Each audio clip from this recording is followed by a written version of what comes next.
Halo adik-adik, senang sekali bisa bertemu melalui video hari ini. Kakak harap adik-adik semua dan keluarga tetap sehat dan tetap bersuka cita. Hari ini kakak akan bercerita dengan judul Kupersembahkan Hartaku Bagi Kepentingannya. Tetapi sebelumnya adik-adik, mari kita terlebih dahulu berdoa bersama-sama. Tangannya dilipat, matanya ditutup, dan ikuti kakak berdoa. Oh Tuhan Yesus, terima kasih atas perawatan dan penjagaan-Mu atas kami, sehingga kami bisa kembali mendengarkan firman hari ini. Tuhan Yesus, aku persiapkan telingaku mendengarkan dengan baik firman hari ini. Aku juga persiapkan hatiku menerima firman Tuhan dengan baik. Mulia hanya bagi-Mu Tuhan. Haleluya, amin. Adik-adik, kakak akan membacakan sepenggalan percakapan antara ibu dan seorang anak dalam sebuah buku cerita. Judulnya Kita Tidak Miskin. Dengarkan ya adik-adik.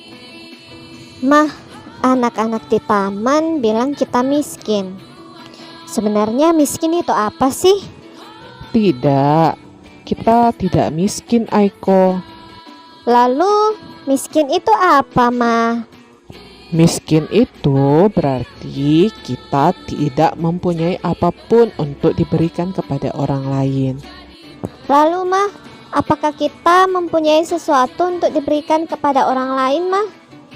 Loh, bukankah minggu lalu kita memberikan sebagian makanan kita kepada anak perempuan yang kecil yang jadi pedagang keliling itu? Nah, lalu ketika malam, ia tidak punya tempat untuk menginap. Ia kembali ke rumah kita dan kita memberinya tumpangan. Ingat kan? Iya, kita sampai tidur bersempit-sempitan. Dan kita sering memberikan sebagian dari sayuran kita kepada keluarga Watari, bukan? Mama lah yang memberikannya. Berarti hanya aku sendiri yang miskin.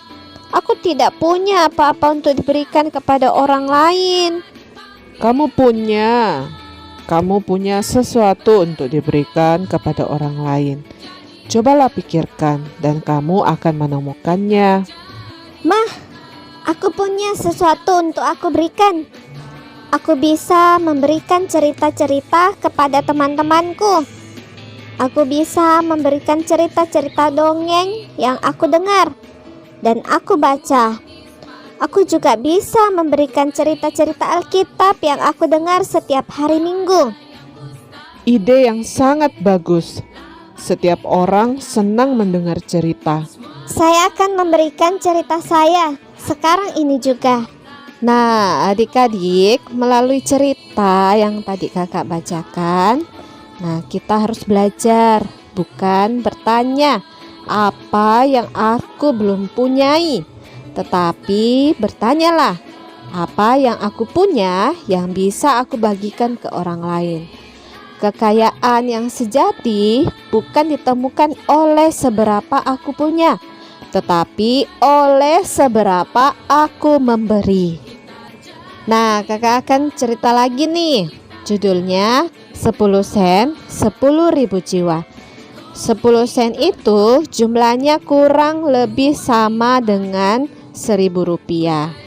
Menurutmu, bisakah uang sebanyak 10 sen menyelamatkan 10.000 jiwa? Itu terlalu tidak masuk akal, bukan? Tetapi tidak ada yang mustahil bagi Tuhan. Dimulai dari seorang nona bernama Lotimun. Ia sangat giat bagi pekerjaan penginjilan di daerah Cina Utara. Nona Lotimun telah berhasil menggerakkan banyak orang untuk mempersembahkan uang bagi penginjilan. Uang-uang itu dipakai untuk segala keperluan pemberitaan Injil di daerah-daerah yang belum mengenal Tuhan Yesus. Sebagian uang dipakai untuk keperluan menerjemahkan Alkitab ke dalam bahasa penduduk setempat dan mencetaknya. Pusat pelayanan Nona Lotimun adalah di kota Dengco. Ia pergi keliling kota itu untuk menceritakan mengenai Tuhan Yesus kepada siapa saja. Kadang-kadang ia juga keluar dari kota Dengco ke pedesaan-pedesaan. Banyak orang mulai membicarakan Nona Lotimun. Mereka menyebutnya perempuan aneh. Ia orang barat, tetapi suka memakai pakaian tradisional Cina. Bagi orang-orang Cina, Nona Lotimun terlihat aneh karena kakinya sangat besar. Di zaman itu, semua perempuan Cina berkaki sangat kecil karena sejak bayi kakinya telah diikat dengan kain supaya tidak membesar. Walaupun dianggap aneh, kemanapun Nona Lotimun pergi, banyak orang mengikutinya dan mendengarkannya. Mula-mula, Nona Lotimun hanya berkumpul dengan kaum wanita dan anak-anak saja. Karena menurut adat, ia tidak layak bergaul dengan kaum pria. Tetapi ternyata kaum pria tidak mau ketinggalan. Mereka suka datang dan berdiri di pinggir kelompok wanita yang sedang asik mendengarkan cerita Nona Lotimun.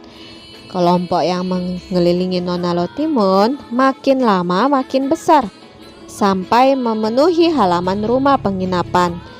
Maka tempat pertemuan itu dipindahkan ke pengirikan, yakni lantai dasar tempat para petani biasa mengirik. Setiap kali Nona Lotimun muncul di desa, baik pria maupun wanita berbondong-bondong datang ke tempat pengirikan itu. Suatu hari, kakek Li, seorang tua dari desa Syahuling, ingin mendengarkan apa yang diajarkan oleh Nona Lotimun. Desa Xiaoling adalah desa yang sangat kecil dan penduduknya tidak lebih dari 100 orang. Semua orang di desa itu bermarga Li karena mereka semua bersaudara. Kakek Li adalah salah satu tetua di desa itu. Ia pergi ke pengirikan tempat Nona Lotimun bercerita. Setelah mendengarkan cerita Nona Lotimun, kakek Li merasa sangat senang dan mau mendengarkan lebih banyak. Maka ia mengikuti Nona Lotimun pulang ke kota Dengco dan selalu hadir setiap kali Nona Lotimun berbicara. Alangkah sedihnya kakek Li ketika ia harus pulang. Maka Nona Lotimun memberikan sebuah Alkitab kecil kepadanya. Dan ia berkata, "Kakek, semua yang saya ceritakan tertulis dalam kitab ini." Sebenarnya kakek Li buta huruf, tetapi ia malu mengakuinya. Ia membungkuk sebagai tanda hormat dan mengucapkan terima kasih atas hadiah itu. Lalu ia pulang ke desanya. Sesampai di desanya, kakek Li segera mencari saudara sepupunya yang masih muda dan berpendidikan tinggi. Ia belajar kesusastraan Cina karena ingin menjadi pegawai pemerintah. Itulah sebabnya ia sama sekali tidak keberatan ketika diminta untuk membaca apa isi Alkitab kecil itu. Ia malah senang karena mendapat kesempatan untuk memamerkan kepandaiannya. Kakek Li mengumpulkan seluruh penduduk desa untuk mendengarkan pembacaan itu. Sungguh luar biasa. Pembacaan demi pembacaan itu menyelamatkan seluruh penduduk desa Sahyuling, juga menyelamatkan saudara sepupu kakek Li yang membacakannya. Tahukah kamu siapa sepupu kakek Li itu? Dan apa yang dikerjakannya setelah ia membacakan seluruh perjanjian baru kepada seluruh desa? Di tahun 1935, Dr. Charles Madry, seorang yang mengatur pengutusan para hamba Tuhan untuk penginjilan ke seluruh pelosok dunia, ingin meninjau pekerjaan Tuhan di Cina. Ia mendengar banyak sekali tentang seorang bapak yang luar biasa yang bekerja di daerah Cina Utara. Itulah sepupu kakek Li. Mereka memanggilnya Bapak Li. Bapak Li sangat tinggi dan tegap. Di tahun 1935 itu, usia beliau sudah 75 tahun, namun masih kuat. Buktinya pagi itu beliau bangun jam 4 pagi lalu berjalan kaki sejauh 12 km agar dapat bertemu dengan Dr. Madry dan saudara-saudara seiman lain yang baru datang dari negeri jauh. Sejak muda, Bapak Li telah menjadi pengikut Tuhan Yesus dan memberitakan tentang Tuhan Yesus di mana-mana. Beliau telah menyelamatkan banyak jiwa. Orang yang dibaptis sendiri oleh beliau dan yang terhitung berjumlah 5.000 orang. Belum termasuk orang yang mendengar beritanya, tetapi dibaptis oleh rekan-rekan kerjanya. Jumlah itu lebih banyak dari 5.000. Melihat hasil pekerjaan Tuhan di Cina Utara, khususnya hal-hal yang dikerjakan Bapak Li, membuat Dr. Charles Madry sangat terharu. Dr. Charles Madry berkata bahwa Alkitab yang sama persis dengan yang dibacakan oleh Bapak Li untuk penduduk di desa Xiaoling dijual seharga 10 sen uang Amerika di tempat penerbitan Kristen. Bayangkan, 50 tahun yang lalu di Amerika ada seorang Kristen yang memasukkan 10 sen saja ke dalam tempat persembahan untuk pekerjaan Injil di Cina Utara, kata Dr. Madry. Dan 10 sen ini kemudian dipakai untuk biaya mencetak sebuah kitab perjanjian baru berukuran kecil yang dihadiahkan oleh seorang pengabar Injil wanita yang bernama Nona Lotimun. Dan dari persembahan yang hanya 10 sen itulah sebanyak kurang lebih 10.000 jiwa sudah diselamatkan. Nah, adik-adik, kalian juga perlu ingat bahwa uang itu bisa hilang sewaktu-waktu, bukan karena disulap, tetapi memang uang itu tidak bisa diandalkan. Karena itu, sisihkan uangmu untuk dipersembahkan bagi pekerjaan Tuhan. Tuhan akan memakai uang yang kamu persembahkan itu untuk memberkati dan menyelamatkan banyak orang. Orang-orang ini adalah keluarga penginjil. Mereka rela meninggalkan kota asal yang sudah maju dan nyaman. Mereka rela meninggalkan rumahnya yang bagus dan nyaman. Mereka rela pergi ke kota Jambi, suatu kota yang kecil, untuk memperkenalkan Tuhan Yesus pada orang-orang di sana. Semua kiriman uang yang diperoleh keluarga penginjil ini dari sanak saudara, dari anak-anak Tuhan yang lain di kota asalnya, akan dipakai semaksimal mungkin untuk membantu orang-orang kota di Jambi.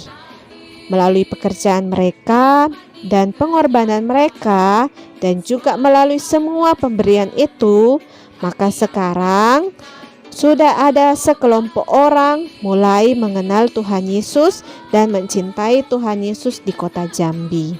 Ada juga anak-anak yang mulai beribadah kepada Tuhan. Mereka juga sudah punya tempat untuk beribadah. Seandainya kamu pernah mengirimkan uang untuk pekerjaan di sana dan kamu menerima kabar bahwa sekarang sudah ada 20 orang yang mencintai Tuhan Yesus dan mereka rajin membaca Alkitab, bagaimana perasaanmu? Tentu kamu pasti merasa sangat senang karena punya andil dalam pekerjaan Tuhan di tempat terpencil itu melalui persembahanmu. Jadi, bagaimana jika kamu menyisihkan uang sakumu minggu ini dan mempersembahkannya minggu depan bagi pekerjaan Injil di kota-kota? Ingat adik-adik, persembahanmu bisa menyelamatkan dan memberkati orang banyak. Mari adik-adik, kita berdoa. Tangannya dilipat, matanya ditutup, dan ikuti kakak berdoa. Tuhan Yesus, terima kasih atas firman-Mu. Aku mau mempersembahkan hartaku bagi kepentingan-Mu. Aku mau belajar Tuhan, menyisihkan uangku untuk diberikan bagi pekerjaan Tuhan. Tuhan Yesus, ajari aku agar memberi dengan rela dan dengan sukacita. Dalam nama-Mu aku berdoa. Haleluya, amin. Nah, ayat hafalan untuk minggu ini diambil dari Kisah Para Rasul pasal 20 ayat 35. Dalam segala sesuatu telah kuberikan contoh kepada kamu, bahwa dengan bekerja demikian kita harus membantu orang-orang yang lemah dan harus mengingat perkataan Tuhan Yesus, sebab Ia sendiri telah mengatakan, adalah lebih baik berbahagia memberi daripada menerima. Adik-adik, rekam video hafalan ayat kalian, lalu kirimkan kepada kakak gembala. Tuhan Yesus memberkati. Sampai jumpa pada video cerita selanjutnya. 2 Korintus pasal 9 ayat 7. Sebab Allah mengasihi orang yang memberi dengan sukacita. Amin. 2 Korintus pasal 9 ayat 7. Allah mengasihi